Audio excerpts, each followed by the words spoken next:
उस जनता को हाथ में कलम किताब देने की बजाय ये हथियार देकर के दंगे कराने के लिए सड़क दे रहे हैं और पुलिस का जो है संरक्षण दे रहे हैं। चीख चीख कर कहेंगी कि भारत में हिंदुओं का कोई इतिहास नहीं है, हिंदुत्व नाम का कोई धर्म नहीं है, हिंदुत्व नाम का कोई संस्थापक नहीं है, हिंदुत्व धर्म की किसी ने संस्था नहीं की, हिंदुत्व एक गाली है, सरकार बन रही है किसी और की।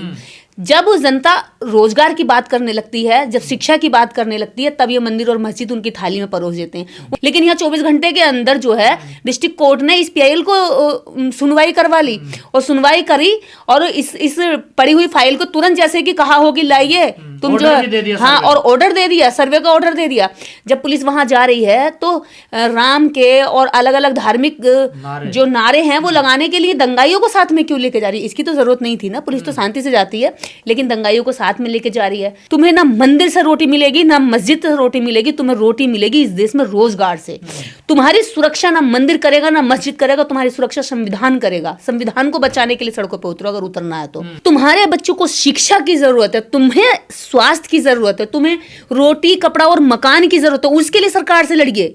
धर्म बचाने के लिए धार्मिक गुरु हैं, धार्मिक पोंगा पंथे हैं, वो खुद बचा लेंगे धर्म को। जिनकी धर्म से रोजी रोटी चलती है, जिनकी धर्म से दुकानें मजबूत होती हैं, जिनका धर्म से ऊंचा सम्मान बढ़ता है, वो धर्म खुद बचा लेंगे। मेरे भाई बहनों, तुम्हें अगर कुछ बचाना है तो तुम्हें अपने बच्चों का, अपनी महिलाओं का मान सम्मान, इज्जत, स्वास्थ्य, रोजगार और शिक्षा, ये बचाना है। इसकी लड़ाई लड़िए। मंदिर के नीचे मस्जिद खोजेंगे और मस्जिद के नीचे मंदिर खोजेंगे।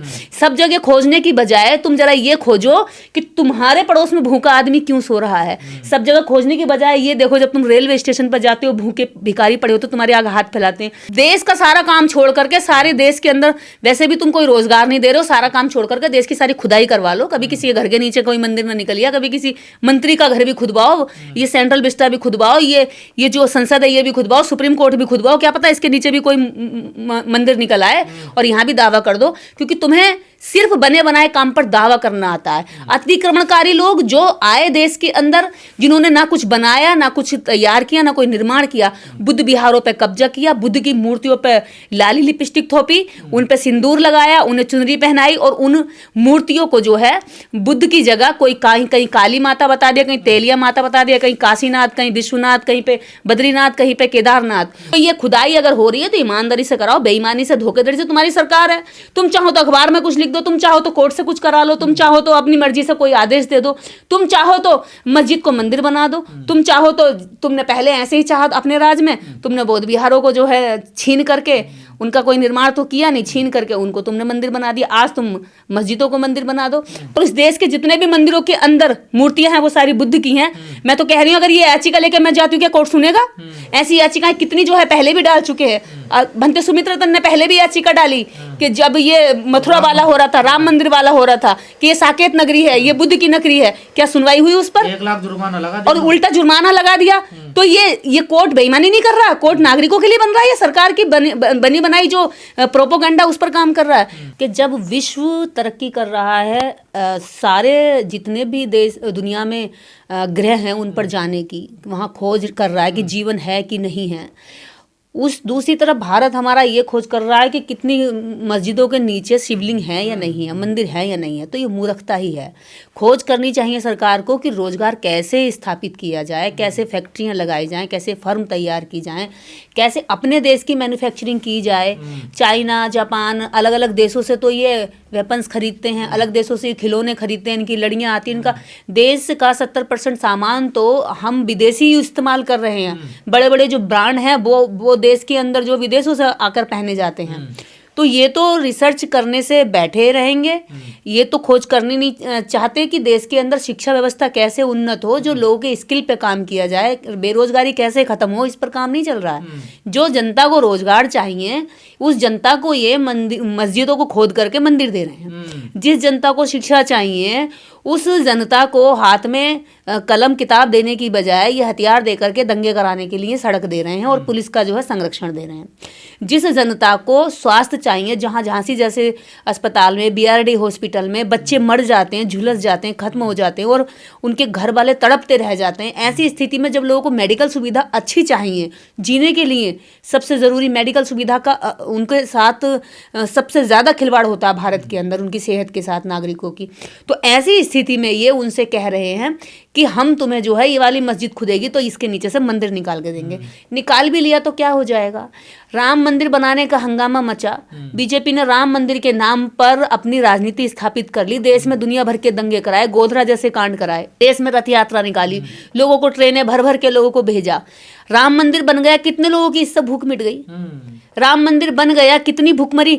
जो हंगर इंडेक्स है विश्व के अंदर, उसमें हम लोग दिन पर दिन तरक्की करते जा रहे हैं, क्योंकि हम भूखे, अब हमारे देश के अंदर लगभग रोज 22 से 23 करोड़ लोग भूखे सो जाते हैं।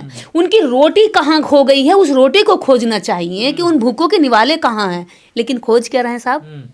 मंदिर खोज रहे हैं, मस्जिद के नीचे, मस्जिद के नीचे। वो भी कहा जा रहा 30,000 मस्जिदों की लिस्ट बना रखी है इन लोगों ने। हाँ, तो बनाइए ना। आप मंदिर खोजिए और उन मंदिरों को इतना नीचे तक खोजिए कि जहां बुद्ध निकल आएगा, क्योंकि जितने आप मस्जिद खोजोगे, इतने ही मस्जिदों के मंदिरों के अंदर बुद्ध की मूर्तियां निकलेंगी।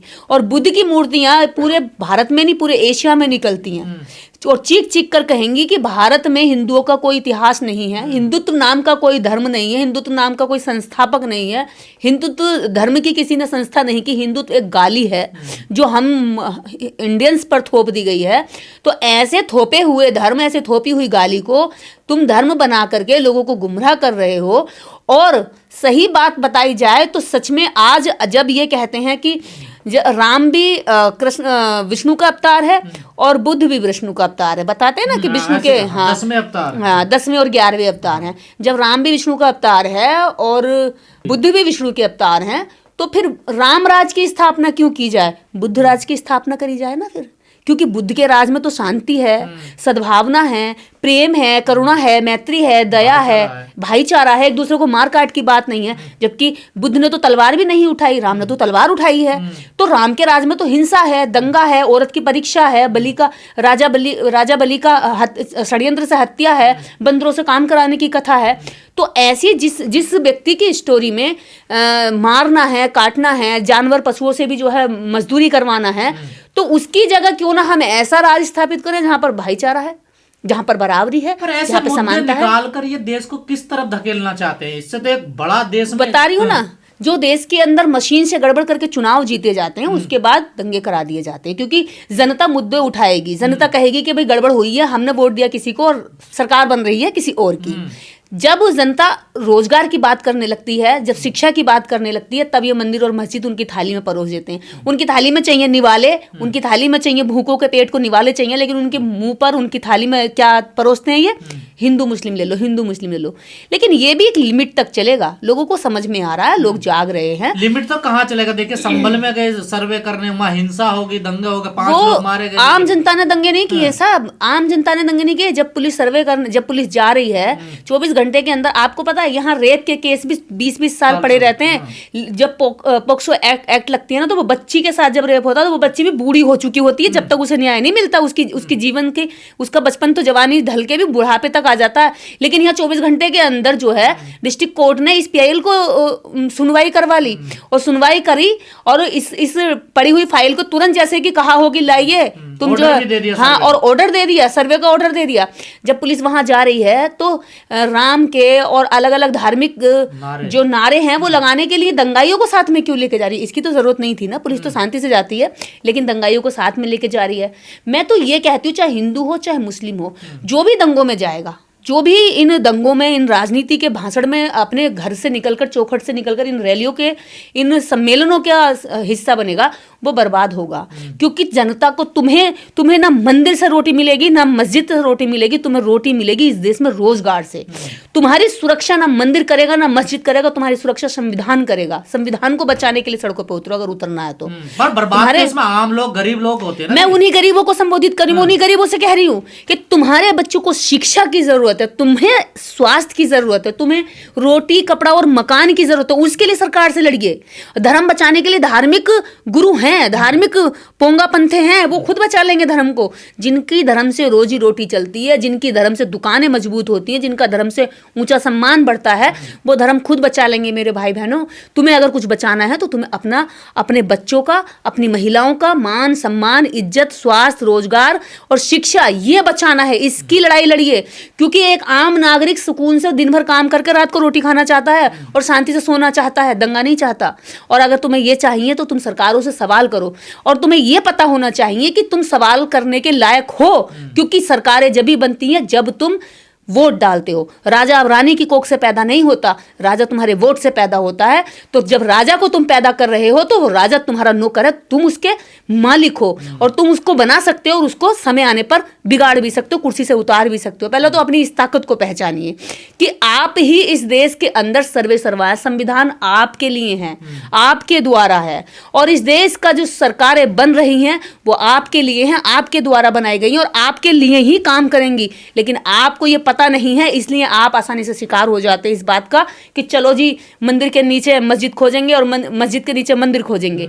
सब जगह खोजने की बजाय तुम जरा ये खोजो कि तुम्हारे पड़ोस में भूखा आदमी क्यों सो रहा है। सब जगह खोजने की बजाय ये देखो, जब तुम रेलवे स्टेशन पर जाते हो, भूखे भिखारी पड़े हो तो तुम्हारे आगे हाथ फैलाते हैं।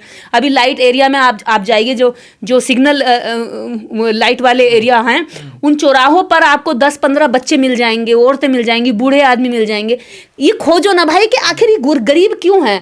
तुम्हारे आसपास में पढ़े लिखे डिग्रीधारी लड़के 10-10, 5-5 हजार की प्राइवेट नौकरियों के लिए तरस रहे हैं, ढूंढ रहे हैं, ठेला लगा रहे हैं, धक्का खा रहे हैं लोग। हाँ, ठेला लगा रहे हैं, यहाँ तक मजबूर हो गए रात में सर पे मुड़ासा, मुंह पर ढाटा बांधकर ई रिक्शा चला रहे हैं, सब्जी बेच रहे हैं, फल बेच रहे हैं, और शिक्षा लेने के बाद वो घर परिवार को मुंह भी नहीं दिखा पा रहे कि अब हम कहाँ जाएं, नौकरी भी नहीं दी जा रही। आपने कहा राज्य जो सरकारें हैं ये इन पर क्यों नहीं बोलती हैं, इन पर क्यों नहीं बैन कर लगाती हैं कि इससे देश तो गड्ढे में जा रहा है। ऐसी नई सरकारें ही तो कर रही है, सरकार बैन क्यों लगाएगी? क्या सरकार की निगरानी में नहीं हो रहा है सब कुछ? सरकार जब इस देश का, आप उत्तर प्रदेश के मुख्यमंत्री देख लीजिए, उत्तर प्रदेश के मुख्यमंत्री ने क्या कहा कि बटोगे तो कटोगे। जो व्यक्ति देश की, राज्य की जनता को धमकी दे रहा हो कि बटोगे तो कटोगे, अगर उसे वास्तव में लोगों को बांटना नहीं है, जोड़ना है, तो लोगों से कहे कि धार्मिक जो हमारी भावना है वो दरवाजे के अंदर हो, और बाहर दरवाजे से निकलते ही हम जो है राज्य के, देश के नागरिक हैं। हम सिर्फ एक नागरिक है, भारतीय तो वेलफेयर के लिए होती है ना। देखिए, जनता की वेलफेयर करेंगे, उन्हें क्या फायदा? वो जनता की वेलफेयर नहीं कर रही है, वो अब धर्म की वेलफेयर कर रही है। जनता की, सरकारों की साजिश है कि मस्जिदों के नीचे मंदिर ढूंढा जाए। देखिए, जब धर्म सत्ता का नशा बन जाए, जब सत्ता के सर पे धर्म का नशा सवार हो जाए, तो उस जनता का बर्बाद होना तय है। और आज सत्ता जो धर्म के नशे में पागल हुई पड़ी है, उस पागल नशे में पड़ी हुई सरकारों को दोबारा से अगर जनता चुनती है तो अपनी बर्बादी करेगी। अब तो दरगाहों के नाम भी आने लगे कि अजमेर शरीफ के नीचे भी कुछ है, देखिए खोद लो। मैं तो कहती हूँ सारी देश का सारा काम छोड़ करके, सारे देश के अंदर वैसे भी तुम कोई रोजगार नहीं दे रहे हो, सारा काम छोड़ करके देश की सारी खुदाई करवा लो। कभी किसी के घर के नीचे कोई मंदिर ना निकल गया, कभी किसी मंत्री का घर भी खुदवाओ, ये सेंट्रल विस्टा भी खुदवाओ, ये जो संसद है ये भी खुदवाओ, सुप्रीम कोर्ट भी खुदवाओ, क्या पता इसके नीचे भी कोई मंदिर निकल आए, और यहाँ भी दावा कर दो, क्योंकि तुम्हें सिर्फ बने बनाए काम पर दावा करना आता है। अतिक्रमणकारी लोग जो आए देश के अंदर, जिन्होंने ना कुछ बनाया, ना कुछ तैयार किया, ना कोई निर्माण किया, बुद्ध विहारों पे कब्जा किया, बुद्ध की मूर्तियों पे लाली लिपस्टिक थोपी, उन पे सिंदूर लगाया, उन्हें चुनरी पहनाई, और उन मूर्तियों को जो है बुद्ध की जगह कोई कहीं काली माता बता दिया, कहीं तेलिया माता बता दिया, कहीं काशीनाथ, कहीं विश्वनाथ, कहीं पे बद्रीनाथ, कहीं पे केदारनाथ। और वोल्गा से गंगा में आप वोल्गा से गंगा जब पढ़ेंगे पंडित राहुल संक्रांतियान की, तो वो खुद कहते हैं कि जब मैं केदारनाथ मंदिर गया तो मेरा मकसद ये था कि मैं इस मंदिर की जो मूर्ति है, जहाँ किसी को जाने की इजाजत नहीं है, मैं उस मूर्ति को अपनी आंखों से देखूं, आखिर वो है किस चीज की मूर्ति। जब वो बुद्ध पर शोध कर रहे थे और पूरे देश के अंदर घूम रहे थे, तो राहुल संक्रांतियान जब एक वहाँ का जो मंदिर का जो पुजारी है, उनका सहयोगी था, उसके साथ दोस्ती थी, क्योंकि देख नहीं सकता था कोई भी आम आदमी, पुजारी और उसका जो सहयोगी है वही उनको कपड़े पहनाते थे और मेकअप करते थे सुबह उतार कर स्नान कराने के बाद। तो उस स्नान की जब उन्होंने सिफारिश की तो स्नान के लिए राहुल संक्रांतियान को इजाज़त मिल गई। जब उन्होंने देखा कि जो मूर्ति के ऊपर से जब कपड़ा उतारा गया तो वो मूर्ति बुद्ध की थी, और बुद्ध की मूर्ति को जल्दी से नहला करके, सिंदूर लगा करके, उसको चुनरी पहना करके, पूरा मेकअप करके उसे दोबारा से मंदिर के रूप में धारित कर दिया। और पीछे की तरफ गुफाएं थी, ऐसी गुफाएं जहाँ पर जो है बुद्ध की और प्रतिमाएं पीछे की तरफ लगी हुई थी। तो खुद राहुल सांक्रांतियान अपनी किताब वोल्गा से गंगा में लिख कर जाते हैं कि इस देश के अंदर जितने भी नाथ नाम से मंदिर है, केदारनाथ, बद्रीनाथ और पशुपतिनाथ, जितने भी नाथ नाम से, ये नाथ जो शब्द है ये बुद्ध के त्रिपिटक से लिया गया है। और ये नाथ एक जैसे आप देखेंगे नागलोक, ये नाग वो नाग, नाग और नाथ ये दो जो है ये बुद्ध के धर्म की कुछ शाखाएं थी जिनको जो है बाद में ब्राह्मणिज्म करके चुराया गया। ठोकना चाहिए बिल्कुल। यहाँ तो मैं ये कह रही हूँ भारत के अंदर तो बौद्धिस्ट अगर दावा ठोकेंगे तो कोर्ट नहीं सुनेगी साहब। आप देख रहे हैं बुद्ध गया को रिहा कराने के लिए सुप्रीम कोर्ट से लेकर के स्टेट कोर्ट तक में मुकदमा डाला हुआ है। ना तो स्टेट कोर्ट सुन रहा है, ना सुप्रीम कोर्ट सुन रहा है। और वहां पे कम से कम देश के नहीं पूरी दुनिया के, पूरे विश्व के बनते लोग आकर शांतिपूर्ण तरीके से इस बात की अपील करके जा चुके हैं कि बुद्ध गया बौद्धों का है, इसे कम से कम आज़ाद कराइए। वो आज तक नहीं छोड़ा गया है। और इस देश के अंदर जितने मंदिर हैं, इस भारत में जितने मंदिर हैं, वो समस्त मंदिर जितने भी प्राचीन मंदिर हैं अगर वो खोदे जाएंगे, खुदाई तो छोड़ दीजिए, उनकी मूर्तियों का मेकअप और उनकी चुनरी हटाकर देख लीजिए, वो सब प्राचीन मंदिर बुद्ध के मूर्तियां हैं। और जितने भी वो सारे बने हुए जो प्राचीन इमारतें हैं वो सारी बुद्ध विहार हैं। तो ये खुदाई अगर हो रही है तो ईमानदारी से कराओ, बेईमानी से, धोखेधड़ी से तुम्हारी सरकार है। तुम चाहो तो अखबार में कुछ लिख दो, तुम चाहो तो कोर्ट से कुछ करा लो, तुम चाहो तो अपनी मर्जी से कोई आदेश दे दो, तुम चाहो तो मस्जिद को मंदिर बना दो, तुम चाहो तो, तुमने पहले ऐसे ही चाहा अपने राज में, तुमने बौद्ध विहारों को जो है छीन करके, उनका कोई निर्माण तो किया नहीं, छीन करके उनको तुमने मंदिर बना दिया। आज तुम मस्जिदों को मंदिर बना दो। तो ये सरकार में हो और इसकी जो हनक है, जो जिद है धार्मिक लड़ाई कराने की जनता के बीच में, ये ज़्यादा दिन नहीं चलेगी। जनता जैसे समझने लगेगी ना कि उसके पेट में भूख लग रही है, उसके शरीर पर अब कपड़ा महंगा पहना जा रहा है, लोगों की रसोई इतनी महंगी हो रही है, ये नहीं देख रहे हैं कि आखिर महंगाई क्यों बढ़ रही है, इस पे कैसे हम रोकथाम करें, जनता को कैसे हम जो है राहत पहुंचाएं। लेकिन वो तो दे रहे हैं मंदिर खोद के दे रहे हैं। चलो मंदिर खोद के दे दिया। सवाल है, कोई भी खड़ा होता कि रात मेरे सपने में आया कि इस मस्जिद के नीचे मंदिर है, बताइए वही याचिका डाल देता। रात मेरे सपने में भी आया कि इस देश के अंदर जितने भी मंदिर हैं वो समस्त मंदिर जो है बुद्ध विहार हैं। और इस देश के जितने भी मंदिरों के अंदर मूर्तियां हैं वो सारी बुद्ध की हैं। मैं तो कह रही हूँ अगर ये याचिका लेकर मैं जाती हूँ क्या कोर्ट सुनेगा? ऐसी याचिकाएं कितनी जो है पहले भी डाल चुके हैं। भंते सुमित्रतन ने पहले भी याचिका डाली कि जब ये मथुरा वाला हो रहा था, राम मंदिर वाला हो रहा था, कि ये साकेत नगरी है, ये बुद्ध की नगरी है, क्या सुनवाई हुई उस पर? 1 लाख जुर्माना लगा और उल्टा जुर्माना लगा दिया। तो ये कोर्ट बेईमानी नहीं कर रहा, कोर्ट नागरिकों के लिए बन रहा है, ये सरकार की बनी बनाई जो प्रोपोगंडा उस पर काम कर रहा है। तो हमारे तो सपने तो छोड़िए, हमारे तो सच पे, हकीकत पे काम नहीं करती कोर्ट। हमारे हकीकत पे, हमारे दर्द पे, हमारे रोने पे, हमारे इतिहास पे उस पर काम नहीं करती है, वो उनके सपने पे भी काम कर देती है। तो उनका तो भैया सरकार चल रही है और